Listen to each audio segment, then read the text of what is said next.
बोलो जयकारा बोल मेरे श्री गुरु महाराज की जय।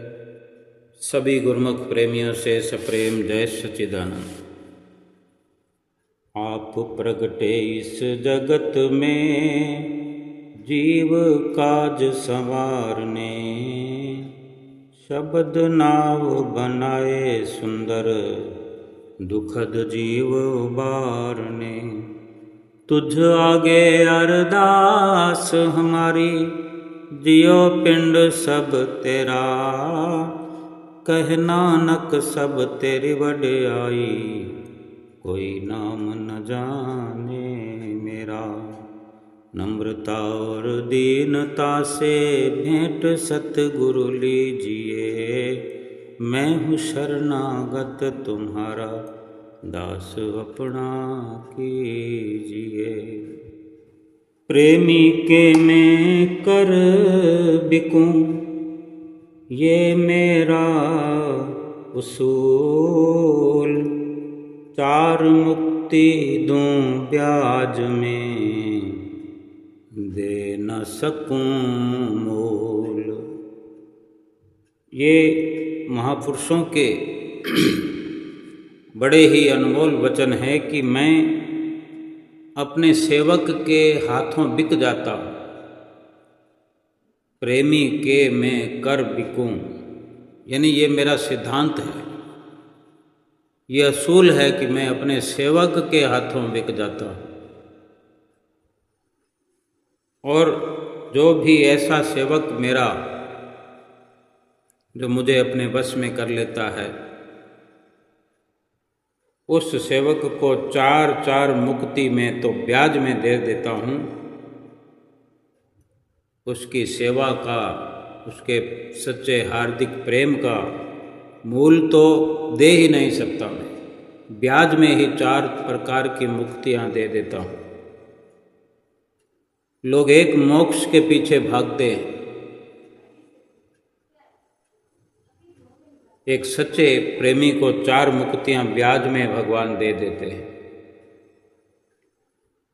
सेवा का अपना प्रभाव है, सेवा हो सुमरन हो।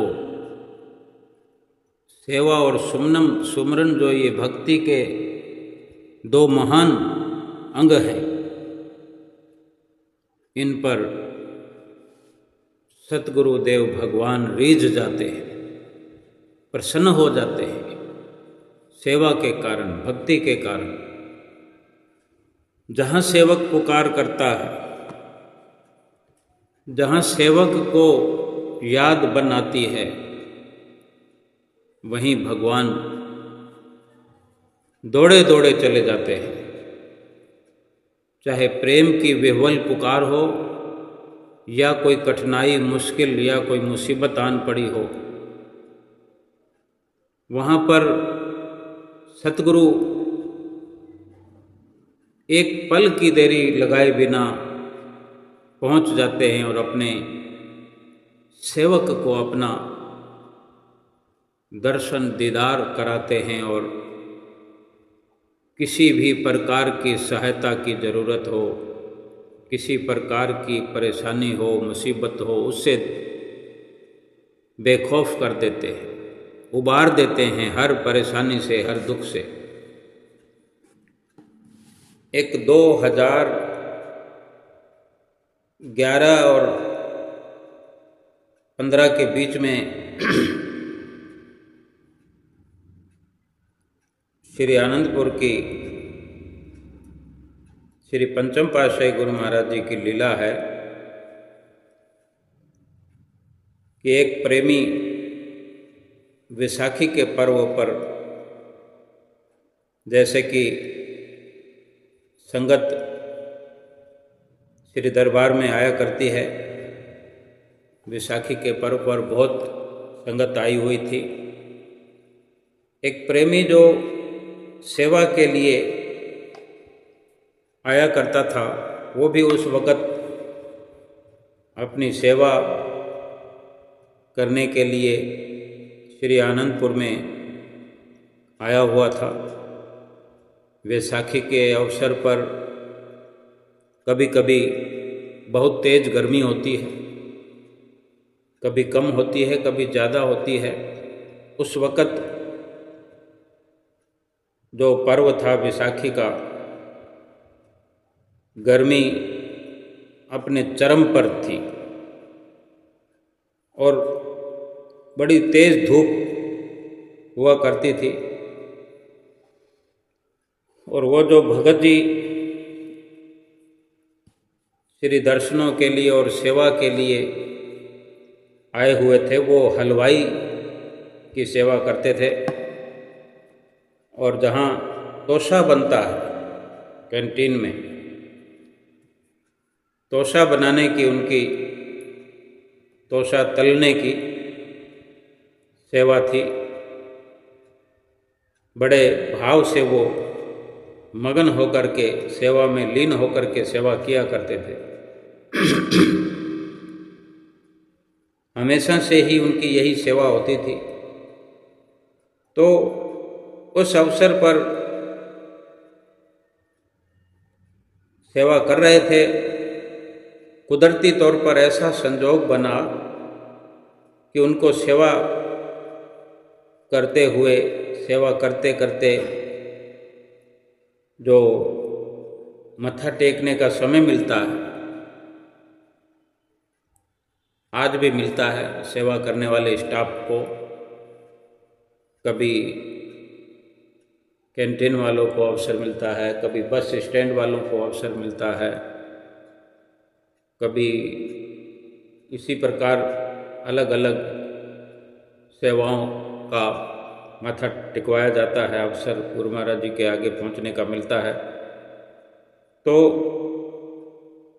उन भगत जी को वो अवसर ही नहीं मिला माथा टेकने का, यानी सेवा में इतने मगन थे कि वो जा नहीं सके। उनके साथ और भी प्रेमी थे सेवा करने वाले। सेवा भले उनकी अलग अलग हो, उनके साथ आए हुए उनके शहर से, तो उन्हें रोज़ कहते कि हमने तो माथा टेक लिया, आप भी टेक लो, आज टेक लो। फिर दूसरे दिन कहते आज टेक लो भगत जी। लेकिन वो जाने क्या सोचते कि मेरा सेवा का हर्जा हो जाएगा, सेवा छूट जाएगी। क्यों कि जो तोशा गुरुमुख प्रेमी दरबार से लाया करते हैं, आधा किलो 1 किलो के जो पैकेट बने होते हैं, वो कोई ना कोई सेवा करता है, बनाता है, तभी वहाँ पर अपने साथ ले जाने के लिए गुरुमुख प्रेमियों को वो तोशा मिलता है। तो रोज़ की इतनी लागत हो जाती कि सारा का सारा तोशा गुरुमुख प्रेमी खरीद लिया करते थे और अधिक से अधिक और बनाने की मांग रहती। तो अपनी जिम्मेदारी समझ करके वो सेवा में चाहे अधिक समय लगाकर भी अपनी सेवा में मगन रहते। ये नहीं सोचते कि मेरा खाना खाने का समय हो गया या मेरे आराम करने का समय हो गया, बस यही सोचते कि मुझे अभी और सेवा करनी है, ज़रूरत है। तो माथा टेकने का अवसर भी वो टालते रहे और सेवा में लगे रहे। रोज़ सोचते भगत जी कि आज जाऊंगा, लेकिन समय ना निकाल पाए। और एक दिन श्री दर्शन हाल में ये सूचना दी गई कि आज के बाद मत्था टेकने का अवसर नहीं रहेगा, कि सबको आज्ञा मिल चुकी है, अब कोई ना आए मत्था टेकने के लिए। और ये उन भगत जी ने जब सुना, मन में बड़ा सोच हुआ कि जब से श्री आनंदपुर धाम में आया हूँ, एक दिन भी सेवा से मुझे फुर्सत ही नहीं मिली। श्री दर्शनों का भी सौभाग्य ठीक से प्राप्त मैंने नहीं किया, सेवा में ही लगा रहा। अब क्या होगा? और अब तो लगभग सारी संगत सारी जा चुकी है, लेकिन तोशा बनाने की, तोशा तलने की सेवा का रोज ऑर्डर मिलता रहता है, और बनाओ। और मालिक की ऐसी मौज कि वो अभी भी फारिग हो नहीं सके हैं। तो वो ऐसा सोचते सोचते मन ही मन रोने लगे, आँखों से आंसू बहने लगे। ये प्रेमी और प्रीतम का प्रेम ही ऐसा है। एक सच्चे सेवक और सतगुरु का ऐसा ही रिश्ता है, ऐसा ही प्रेम है कि प्रेम में आँखें भीग जाती हैं, कभी गंगा जमुना बहने लगती है। तो एक दिन जब वो कैंटीन में अंदर की तरफ मुंह करके बैठे थे और मेन गेट की तरफ पीठ थी और सेवा कर रहे थे, तो उसे तलने में मस्त थे, तो पीछे से आवाज़ आने लगी। ऐसा लग रहा था कि कोई कह रहा हो कि ध्यान रखना तो से कच्चे न रह जाए, देखना तो से कच्चे न रह जाए। लेकिन वो भगत जी अपने सेवा में मस्त हैं, सोच रहे हैं कि क्या पता कोई बाहर बात कर रहे होंगे, और मन में ये भी सोचते भी हैं, बुदबुदा रहे हैं, गुनगुना रहे हैं कि क्या पता इस बार दर्शन करने का अवसर मिलेगा कि नहीं मिलेगा, आगे जाने का, मत्था टेकने का। क्या मेरा त्यौहार दर्शनों के बिना ही गुजर जाएगा, क्योंकि ये संदेश मिल चुका था कि सबको आगे मिल गई है। लेकिन हमारे सतगुरु अंतर्यामी हैं, अंतर्यामी प्रभु से क्या छिपा रहता है। श्री पंचम पातशाही गुरु महाराज जी के समय की ये लीला है। वो पल पल की और घट घट की जानते हैं। जब ये बार बार पीछे से आवाज़ 2-4 बार आई, इस आवाज़ पर जब वो तोसा तलते हुए भगत जी ने पीछे मुड़कर देखा तो सामने हृदय के सम्राट, नैनाभिराम, घट घटवासी प्रभु श्री सतगुरुदेव महाराज जी स्वयं आकर के अकेले ही खड़े हुए, कोई साथ में नहीं, और उनके चरणों में चरणदासी भी नहीं पहनी हुई। इतनी गर्मी, इतनी धूप, और ऐसे धूप के अंदर ऐसे वक्त जाने किस प्रकार कैसे सबकी नज़र बचाकर प्रीत की रीत निभाने के लिए श्री गुरु महाराज जी अपने सुकोमल तन की परवाह न करते हुए, बिना चरणदासी पहने हुए ही ऐसे ही चलकर कैंटीन में आ गए थे और पीछे खड़े होकर के इशारे कर रहे थे, वचन कर रहे थे। उस दौरान श्री गुरु महाराज जी बाल सुलभ लीला करते और महात्मा लोगों को बिना बताए जहाँ जाना होता चले जाते। बाद में उनको खोजते हुए महात्मा जन वहाँ पहुँचते थे। जब भगत जी ने सामने श्री प्रभु को साक्षात पाया तो उनकी खुशी का पारावार न रहा। मन के वो भाव जो चल रहे थे, मन ही मन जो सेवा करते हुए श्री गुरु महाराज जी का ध्यान लगा करके श्री दर्शनों के बारे में सोच रहे थे कि दर्शन होंगे कि नहीं होंगे, माथा टेक पाऊंगा कि नहीं टेक पाऊंगा। इस प्रकार सोचे जा रहे थे और तोसे तलने में लगे हुए थे। गरम गरम घी की कढ़ाई में तोसे तल रहे हैं, निकाल रहे हैं, फिर और डाल रहे हैं, और इस प्रकार तेज गर्मी के अंदर झुलसती आग पर, आग के समीप कढ़ा के पास बैठे हुए हैं। ऐसी दशा अपने भगत की देखकर सतगुरु भी रुक नहीं सके और किस प्रकार वहाँ साक्षात पहुँच करके अपने प्रेमी के सामने ऐसे खड़े हैं और उस भगत जी का खुशी का पारावार ना रहा और वही मन के भाव आँखों से गंगा और जमुना बन करके बरस पड़े। आँखों से बरसात होने लगी और प्रेम में विभोर होकर और भी पहले से अधिक रोने लगे। और उसी हालत में ही जमीन पर श्री गुरु महाराज जी के सामने दंडवत प्रणाम कर दी, लेट गए श्री चरणों में। और श्री गुरु महाराज जी ये सब देख करके अपने प्रेमी को इस प्रकार दंडवत करते हुए उठाते हैं और मंद मंद मुस्काते हैं, और अब भी वचन फरमा रहे हैं कि देखना तो से कच्चे ना रह जाए।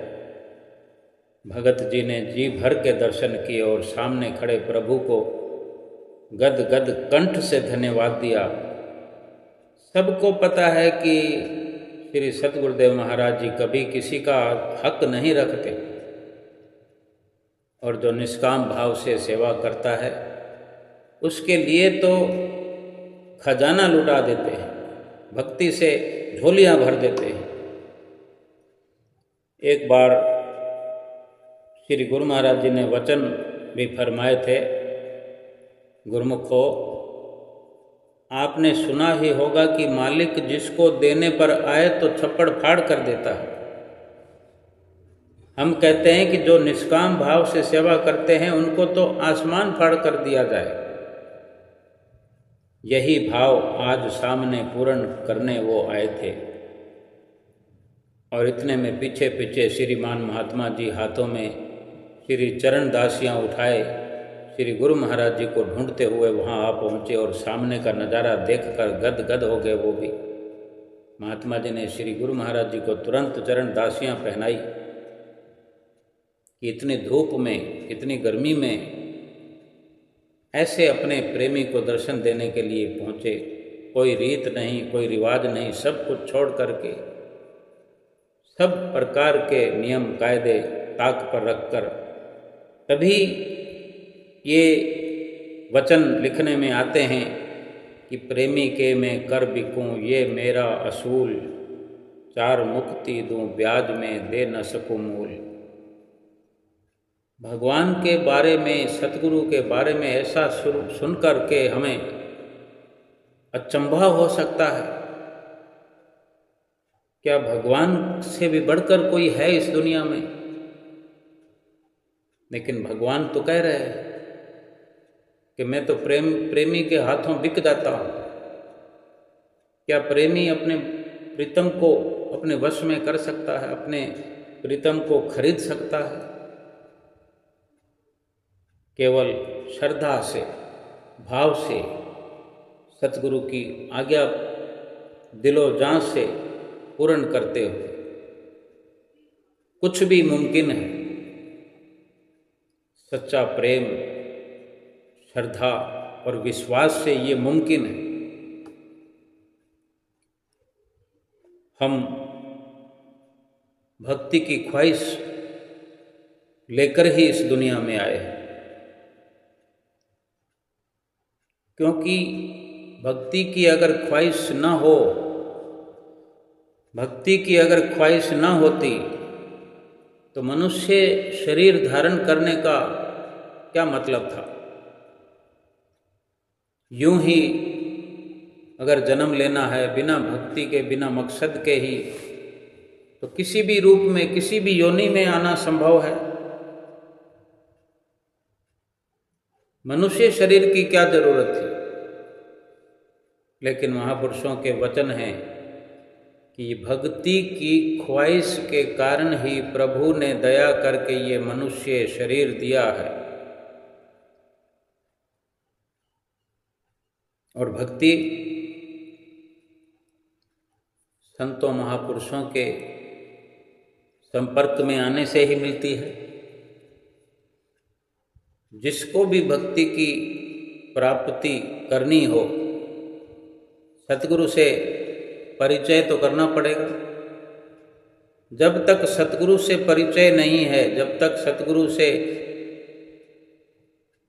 संपर्क नहीं हुआ या नहीं होगा, तब तक ये मनुष्य जीवन निरर्थक है, बेकार है, फिजूल है। क्योंकि सतगुरु से संपर्क हुए बिना इस मनुष्य जीवन की शुरुआत भी नहीं हो सकती। परिचय बिना प्रतीत नहीं, बिना प्रेम नहीं ध्यान, नाव चले नहीं जल बिना, गुरु बिन होए न ज्ञान। महापुरुष फरमाते हैं कि जिस प्रकार नाव जल के बिना नहीं चल सकती, अगर पानी ना हो नदी में, तालाब में, यूं ही कहीं जमीन पर नाव पड़ी हो तो पड़ी रहेगी, नहीं चल सकती वो। ऐसे ही जैसे जल के बिना नाव नहीं चल सकती, सतगुरु के संपर्क बिना, सतगुरु की शरण ग्रहण किए बिना परमार्थिक ज्ञान नहीं हो सकता, आत्मा का ज्ञान नहीं हो सकता। इस संसार में हमें परमात्मा की भक्ति के लिए और उसके नाम की दौलत को इकट्ठा करने के लिए ही भेजा गया है।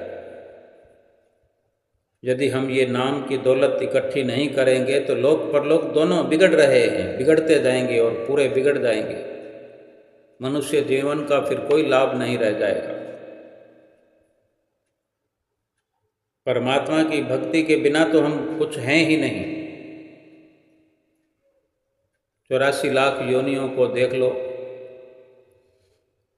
क्या है उनके पास? कोई खिला देता है तो खा लेते हैं, कोई दुख की सुख की उनकी सुनने वाला, उनकी मरहम पट्टी करने वाला कौन है? अपनी आँखों से हम रोज देखते हैं कि कोई उनकी सुनने वाला नहीं, केवल वो भोग रहे हैं अपने कर्मों का दुख, अपने कर्मों के दंड, पापों के कर्मों से मुक्त नहीं हो रहे।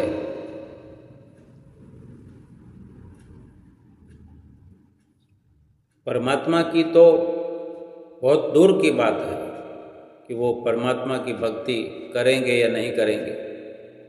वो अपने शरीर की भी सुध नहीं ले सकते, अपने शरीर की भी उन्हें खबर नहीं है, अकल नहीं है, बुद्धि नहीं है। आत्मा तो दूर की बात है।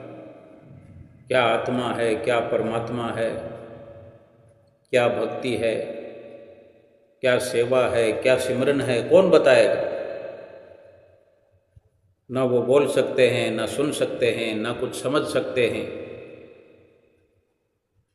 बस कुदरती उन्हें अपना भरण पोषण करने का भी जो कुछ मिल जाता है, प्रारब्ध के अनुसार जो व्यवस्था प्रभु ने की रखी होती है, उसी के आधार पर उनका जीवन चलता रहता है।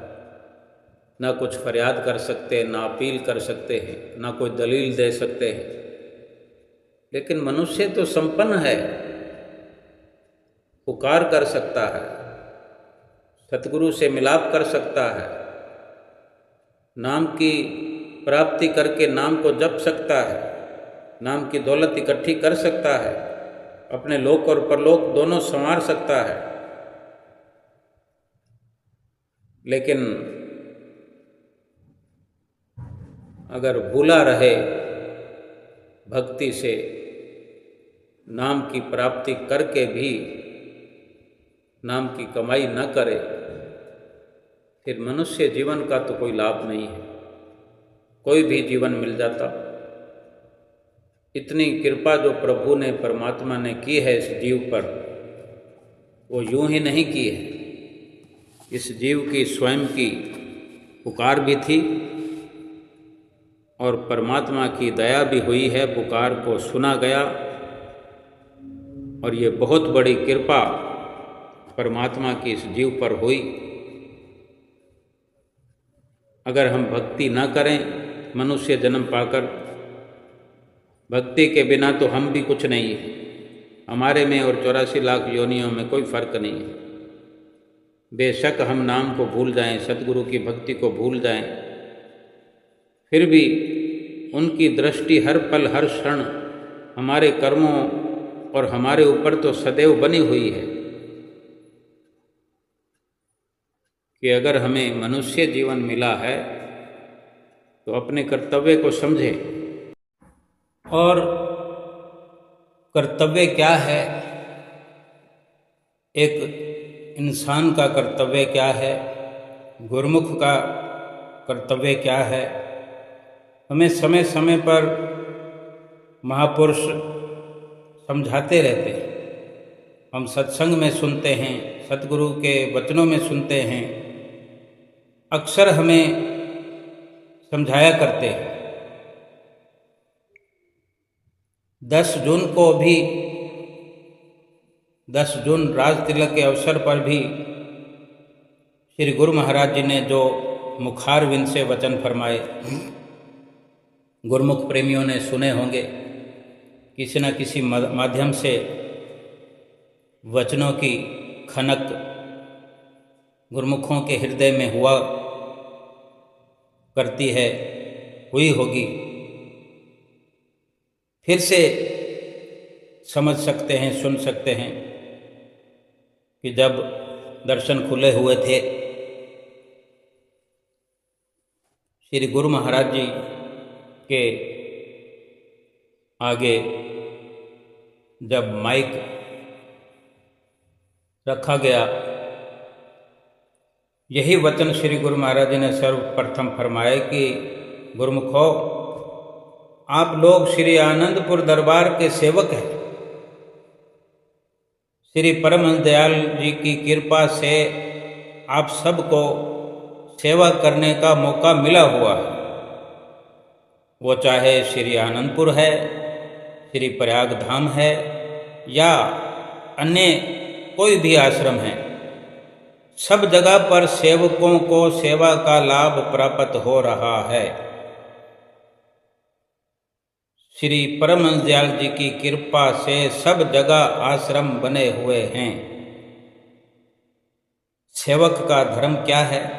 सेवा करना। आप सब गुरुमुख सेवा में लगे हुए हैं।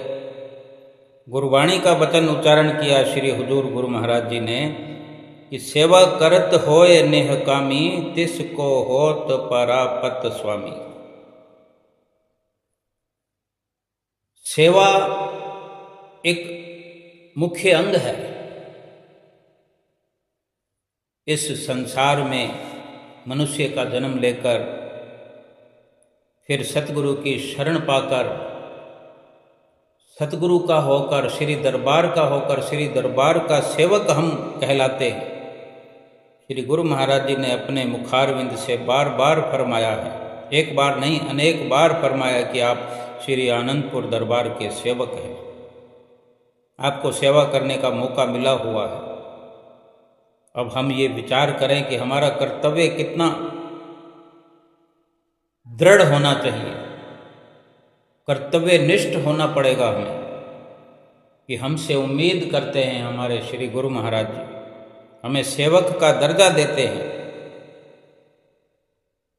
और हमने अपने जीवन में अपने कर्तव्य को समझना है कि हमारा कर्तव्य श्री दरबार की सेवा को शिरोधार्य करके निष्काम सेवा करनी है। गुरुवाणी का कथन जो श्री गुरु महाराज जी ने अपने मुखारविंद से फिर एक बार किया कि सेवा करत होए निहकामी। जो निष्काम भाव से सेवा करता है, बिना किसी तमन्ना के, बिना किसी शर्त के, बिना किसी चाहना के सेवा करता है, उसको अपने इष्ट देव की, अपने सतगुरु की, परमात्मा की प्रसन्नता और खुशी प्राप्त होती है। सेवा का लाभ ही तभी है कि सेवा के बदले में कोई संसार की वस्तु, संसार की सामान की कोई तमन्ना ना करे, कोई झूठी वस्तुओं की मांग ना करे, बस सेवा करता जाए और अपने स्वामी के दर्शनों की, स्वामी की नज़दीकी की, स्वामी हृदय में बसे रहें। बस इसी चाहना में लग करके, इसी ख्वाहिश को लेकर के सेवा करता जाए। श्री गुरु महाराज जी ने यही फरमाया कि श्री परमहंस दयाल जी की आज्ञा से हर शख्स अपनी अपनी सेवा में लगा हुआ भी है। सेवक का धर्म समझाते हुए वचन फरमाए कि सेवक का धर्म क्या है। सेवक का एक ही धर्म है, सेवा करना, आज्ञा में चलना, हुक्म में चलना। सेवक को जो जो सतगुरु की आज्ञा हो उसका 100% पालन करना ही सेवक का असली धर्म है। आप सब गुरुमुख हैं, प्रेमी हैं, सेवा कर रहे हैं। कितना सुंदर वचनों से निहाल किया कि श्री परम दयाल जी की मौज होती है जहाँ जहाँ, हम भी वहाँ पर जाकर सेवकों को सही रास्ते पर लगाते हैं। कि हमारे श्री गुरु महाराज जी भी स्वयं हम सेवकों के साथ मिलकर के वचन फरमाते हैं कि हम भी अपनी सेवा में लगे हुए हैं। हमें भी सेवा बख्शी है श्री परम दयाल महाराज जी ने। फिर वचन फरमाए कि भूले को गुरु मार्ग पाया, अवर त्याग हर भक्ति लाया। कि महापुरुष सेवकों को सही रास्ता दिखाते हैं, तो गुरुमुखों का ये फर्ज हो जाता है कि जो दरबार के नियम बने हुए हैं, सब गुरुमुख उन नियमों पर चले। ये किसी और की आज्ञा नहीं है। साफ साफ सुंदर वचनों में फरमाया कि ये किसी और की आज्ञा नहीं है, ये हमारे श्री परम दयाल महाराज जी की आज्ञा है। उन्होंने इस दरबार की रचना की है और गुरुमुखों को इस रास्ते पर लगाया है। इसलिए गुरुमुख इस बात को कभी भूले नहीं। और ख़ास कर जो वचन फरमाए, फिर से हम याद करने का, समझने का, अमल करने का प्रयास करें कि श्री गुरु महाराज जी ने राज तिलक के दिन फरमाया कि कुछ समय पूर्व श्री परमहंस दयाल जी ने हमसे कहा। उन्होंने बड़ी सरल भाषा में, सरल शब्दों में फरमाया कि पहली पातशाही गुरु महाराज जी ने क्या कहा उन्हें कि गुरुमुख, सब गुरुमुखों को कहो कि वे 2 घंटे भजन अवश्य किया करें। इससे साधारण भाषा में हमें इस दुनिया में और कोई नहीं समझा सकता। सृष्टि के मालिक पार ब्रह्म परमेश्वर भी हमारे साथ मिल गए हैं, हमारे साथ खड़े हुए हैं, हमारे अंग संग हैं, हमारे साथ मिलकर सेवा कर रहे हैं और हमें साथ लेकर चल रहे हैं, अपने साथ ले जाना चाहते हैं। हम कितने भाग्यशाली हैं। श्री गुरु महाराज जी वचन फरमा रहे थे कि हम सभी को, जो भी हमारे पास आते हैं गुरुमुख प्रेमी, हम उन्हें यही बताते हैं कि श्री परमहंस दयाल महाराज जी की आज्ञा है कि 2 घंटे भजन अभ्यास अवश्य किया करें। और फिर ऐसा वचन फरमाते हुए सबसे पूछने लगे, सबसे पूछ लिया कि तो सब गुरुमुख भजन करते हो ना? सब की ओर से आवाज़ भी आई कि जी स्वामी जी करते हैं। तो श्री गुरु महाराज जी ने वचन फरमाया कि हम भी यही चाहते हैं कि जो श्री परमहंस दयाल महाराज जी की आज्ञा है, सब गुरुमुख उसका पालन करें। ये सेवकों के हित में है, ये सेवकों की भलाई है इसमें। इसलिए जो गुरुमुख श्री आनंदपुर दरबार का सेवक है, वो आज्ञा और हुक्म चले। संत सहजोबाई जी के वचन सुनाए। संत सहजोबाई जी के वचनों पर भी श्री गुरु महाराज जी ने हमें संदेश दिया। क्या कथन करती हैं, वर्णन करती हैं संत सहजोबाई जी? आज्ञाकारी गुरुमुख नीके, सहजो लोक भोग सब फीके। कि सच्चा सेवक, सच्चा गुरुमुख वही है जो आज्ञा में चलता है। उसके लिए इस लोक के सब भोग सतगुरु की आज्ञा के सामने फीके हैं। गुरुमुख प्रेमियों को संसार के सभी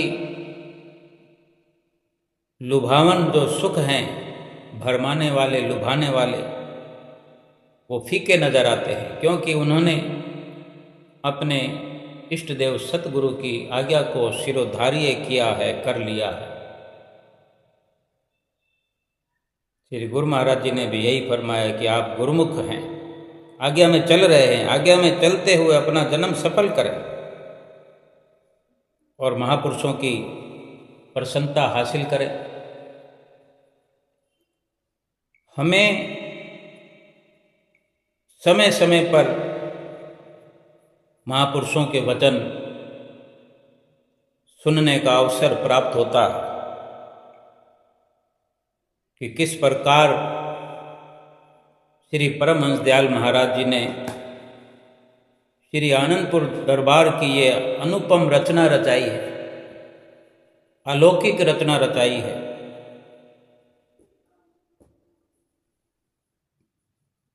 कि हम गुरुमुख प्रेमियों का ये लोक और परलोक सुहेला हो जाए। श्री दरबार में आकर गुरुमुख प्रेमी अपने सतगुरु का दर्शन पाते हैं। सतगुरु की शरण संगति में कुछ दिन रहकर,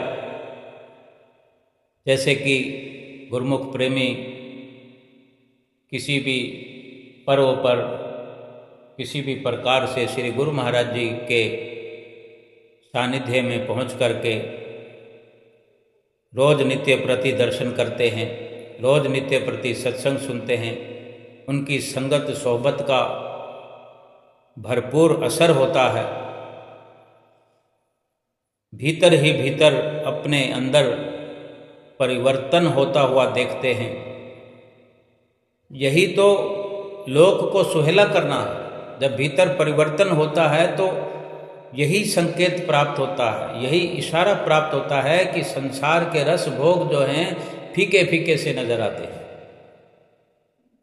जिसको परम पिता परमेश्वर का प्यार मिल जाए, प्रेम मिल जाए, शरण संगति मिल जाए, भला वो संसार की संगत में रहकर क्या करे?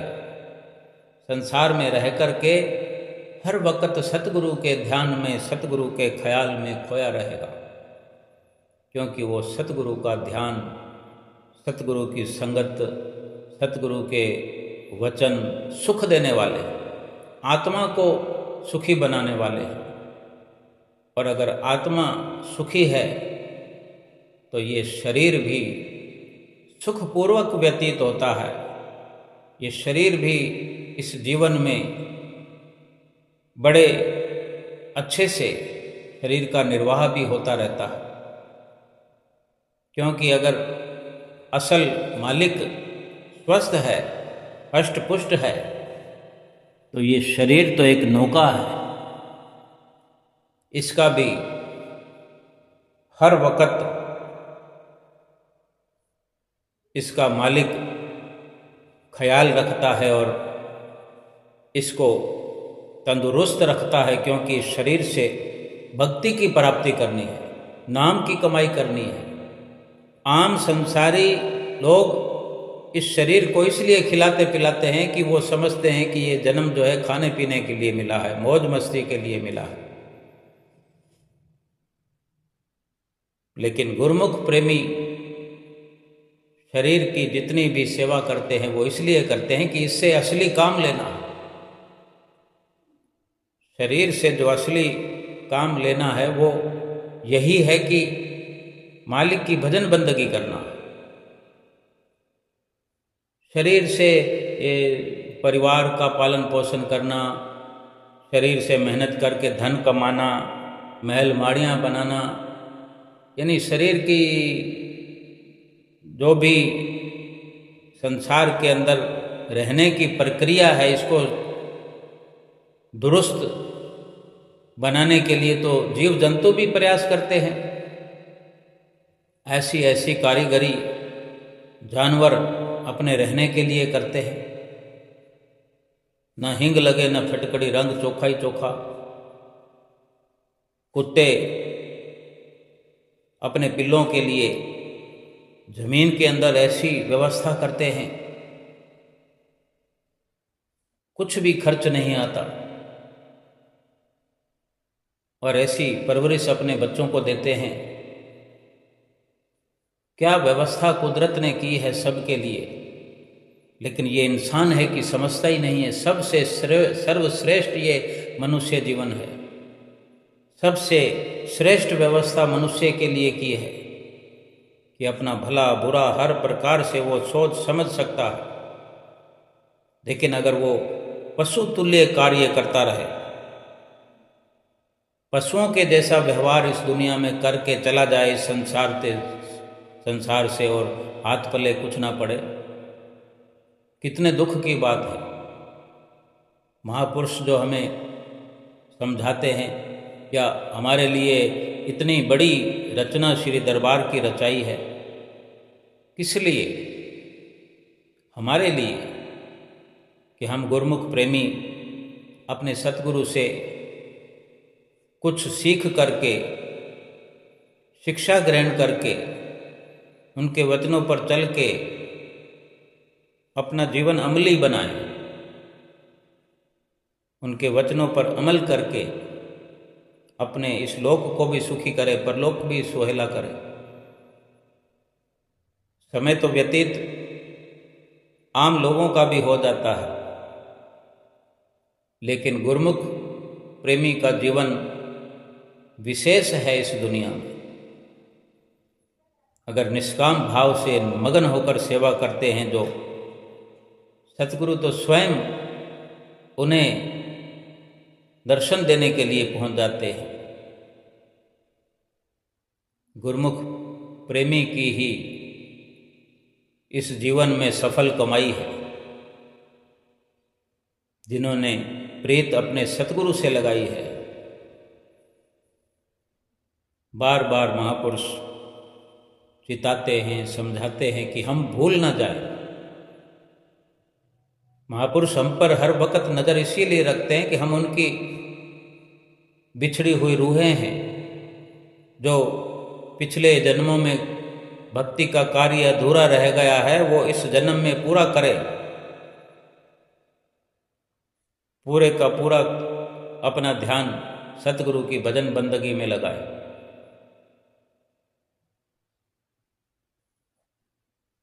ये जन्म यूं ही गंवाने का नहीं, ये मौका, ये मनुष्य जन्म दोबारा हाथ आने का नहीं, ये अनमोल जीवन है, ये बार बार नहीं मिलता। इसलिए महापुरुषों को हमारी चिंता होती है, जो हमें चिताया करते हैं, हमें याद दिलाया करते हैं। अपने तन पर कष्ट सहन करके सतगुरु श्री गुरु महाराज जी हम देखें कि कभी श्री प्रयाग धाम से श्री आनंदपुर और कभी श्री आनंदपुर से प्रयाग धाम, कभी विवेक धाम, कभी अमर धाम, कभी भक्ति धाम, कभी निज धाम, सुख धाम, अनेक अनेक जगहों पर पहुंचकर हम जैसे गुरुमुख प्रेमियों के लिए हर संभव प्रयास करते हैं कि हम भक्ति से बेमुख ना हो जाएं, भक्ति से खाली ना रह जाएं, वंचित ना रह जाएं, कि ये मनुष्य जन्म पा करके अपने लक्ष्य को पूरा कर जाए, अपने जीवन का पूरा पूरा लाभ उठाएं। और जो गुरुमुख प्रेमी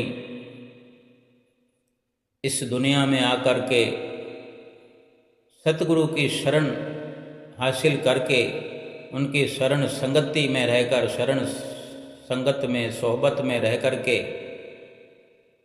सारे कार्य व्यवहार दुनिया के करते हुए अपने मकसद को नहीं भूलते हैं, हर वक्त याद रखते हैं कि मेरा जो असली धर्म है, असली कर्तव्य है, इस संसार में आने का जो प्रयोजन है वो यही है कि सतगुरु के बताए 5 नियमों की पालना अवश्य करनी है, 2 घंटे भजन अभ्यास अवश्य करना है।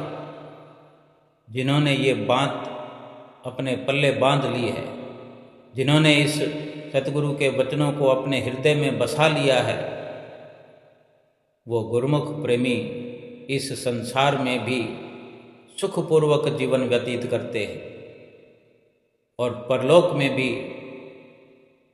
उनका सम्मान होता है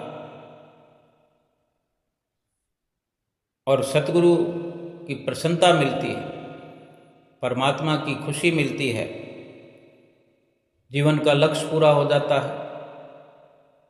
गुरुमुख प्रेमियों से कभी भी पूछ लिया जाए तो वाह वाह की आवाज़ उनकी जुबान से आती है कि मेरे सतगुरु की कृपा है, मेरे सतगुरु की कृपा से जीवन में आनंद ही आनंद है।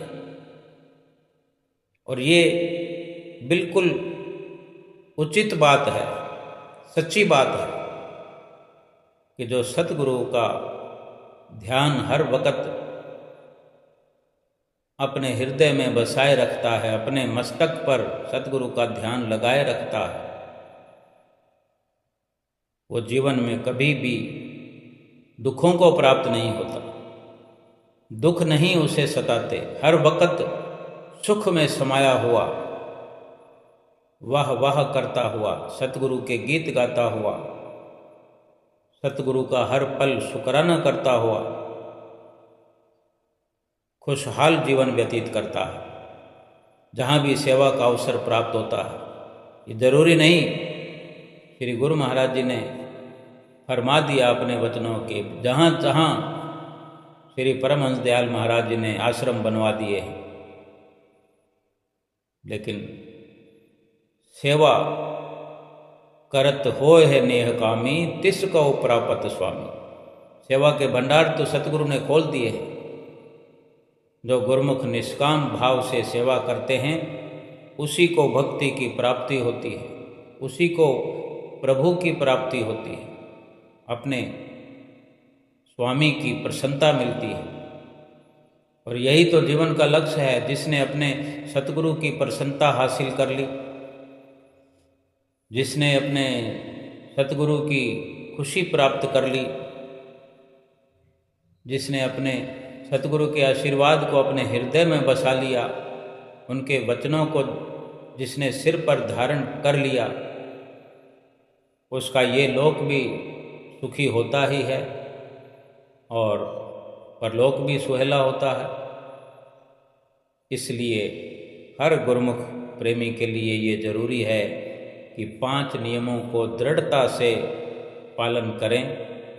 2 घंटे भजन अभ्यास नित्य प्रति करें। बड़ी आसानी से हर गुरुमुख प्रेमी कर सकता है। प्रयास करने से अवश्य सफलता मिलती है।